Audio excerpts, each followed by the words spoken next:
When the Patriot Act was before the Congress, our own Senator John Sununu voted against it, and I commended him for that vote. It was a very brave vote that he made on behalf of civil liberties, on behalf of freedom of individuals.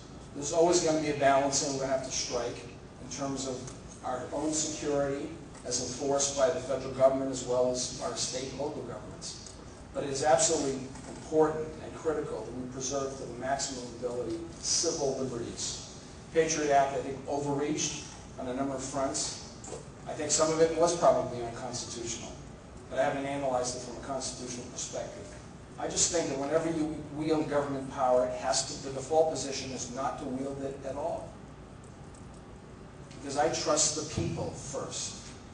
It's a fundamental faith that those of us who are running as Republican candidates this time out have to have, and that is that the people are the sovereign. And that means the people have the power, the insight, the judgment, and government is there to serve the people. So when we're wielding government power, it ought to be at a minimum level, not expansive. And we're seeing that all the time, aren't we? Whenever our nation has an issue, financial crisis, for example, the knee-jerk reaction of government, particularly in Washington, is to over-legislate.